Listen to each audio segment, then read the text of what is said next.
What does it take to turn a neighbor into a killer? Not a soldier, not a stranger, your neighbor. The man who borrowed your tools, the woman whose children played with yours. In 1994, in a small country in the heart of Africa, 1 million people were murdered in 100 days. Not by bombs, not by armies, by machetes, by hands, by people who had once shared bread. This is not a story about monsters. That is what makes it so terrifying.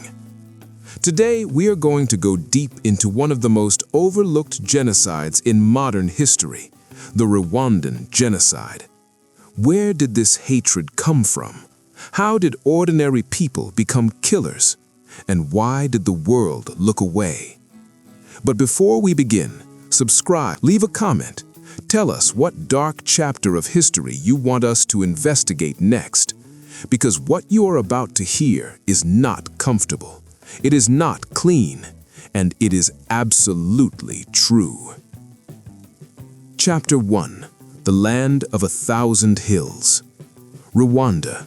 They call it Le Pays de Mille Collines, the land of 1,000 hills. It is one of the smallest countries in Africa. Green, beautiful, dense with life. But beauty, as history keeps proving, is no shield against darkness. Before colonization, Rwanda was a kingdom. The Hutu, Tutsi, and Twa peoples lived within the same borders, spoke the same language, Kinyarwanda, practiced the same faith, shared the same land. Were there differences? Yes. The Tutsi were historically associated with cattle herding, the Hutu with farming. There was hierarchy, there was tension, but there were also intermarriage, alliances, and centuries of coexistence. Then came the Europeans, first the Germans, then after World War I, the Belgians. And the Belgians brought with them something more destructive than any weapon. They brought a theory. It was called the Hamitic hypothesis, a pseudo-scientific idea fashionable among European intellectuals that claimed certain African groups, particularly the Tutsi, were racially superior, more European, more capable of governing. The Belgians looked at the Tutsi, taller on average, with features they found more familiar, and decided these are the natural rulers. And so, with the stroke of a colonial pen, what had been a fluid, complex social structure was hardened into something rigid, something racial, something dangerous. In 1994, the Belgians introduced identity cards. Every Rwandan was classified, Hutu, Tutsi, or Twa. Your card determined your education, your job, your future, your worth as a human being. The Tutsi were elevated, given access to schools, administrative roles, power. The Hutu were pushed down, told they were lesser, made to feel it, for decades. History does not forget humiliation. It stores it, waiting. Chapter 2. The Revolution and the Seeds of Hate. In the late 1950s, as African nations began to demand independence, something shifted in Rwanda. The Hutu majority, long oppressed under Belgian-backed Tutsi rule, began to organize. And the Belgians, ever pragmatic, ever self-serving, switched sides. Now they backed the Hutu. In 1959, violence erupted. Tutsi homes were burned. Tens of thousands fled to neighboring Uganda, Burundi, Congo.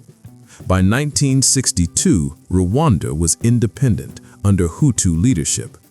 But independence did not bring healing, it brought inversion. The oppressed became the rulers, and too many chose to rule the way they had been ruled. Over the following decades, Tutsi were periodically massacred, driven out, scapegoated during times of economic crisis or political instability. And all the while, the radio played. Radio in Rwanda was everything. In a country where many could not read, radio was the voice of God, the voice of the state, the voice of truth. And starting in the early 1990s, one station in particular began broadcasting a different kind of message. Radio Mille Collines, the radio of 1,000 hills, named after the land it was poisoning. Its hosts called the Tutsi Inyenzi, cockroaches. They broadcast names, addresses. They told listeners where Tutsi were hiding. This was not journalism. This was a manual for murder. And it worked. Chapter 3. 100 Days.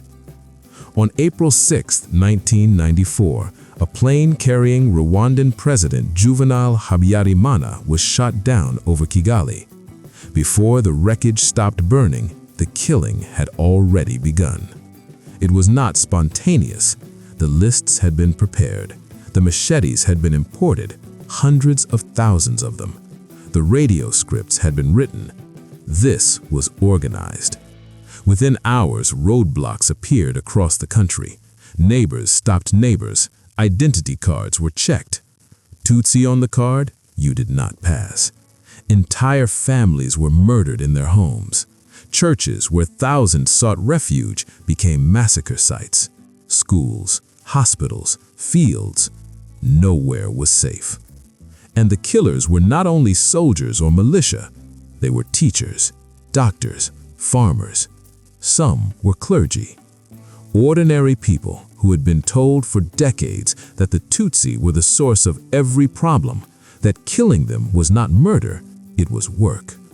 The radio even called it that. Go to work, it said. Cut down the tall trees. Euphemism as weapon, language as accomplice. For 100 days, the killing did not stop. An estimated 800,000 to 1 million people were murdered, nearly 3/4 of the entire Tutsi population of Rwanda. And the world watched. The United Nations had troops in Rwanda. General Romeo Dallaire, the Canadian commander on the ground, sent desperate cables to New York. He begged for permission to act. He was told, stand down. The United States, still bruised from Somalia, refused to call it genocide. Officials were instructed to use the phrase, acts of genocide may have occurred. Careful language designed to avoid triggering legal obligations. Meanwhile, the machetes kept falling. Chapter 4. The Silence and the Shame. When the Rwandan Patriotic Front, a Tutsi-led rebel force that had been fighting from Uganda, finally halted the genocide in July 1994, they did so not because the world intervened. They did so despite the world's silence. President Bill Clinton would later call the failure to act in Rwanda one of the greatest regrets of his presidency. But regret did not rebuild families. It did not return the dead. What followed was one of the most extraordinary and painful experiments in human history. How do you rebuild a nation where neighbors killed neighbors? Rwanda tried something radical. Instead of simply punishing the guilty, they revived an ancient community justice system called Gacaca, pronounced Ga-cha-cha. Ordinary citizens gathered in public spaces. Perpetrators confessed. Victims spoke. Justice was not perfect. It was painful, but it was present. The government also made a controversial decision. They removed ethnicity from identity cards entirely. No more Hutu, no more Tutsi, no more Tla, just Rwandan. Some call it erasure, others call it survival. Today, Rwanda is one of the fastest growing economies in Africa. Its capital, Kigali, is clean, organized, and stable. Women hold more parliamentary seats than almost anywhere on earth. But underneath the progress, there are still graves. There are still survivors who wake up screaming. There are still children who grew up knowing that their parents were killers. Reconciliation is not a destination. It is a direction.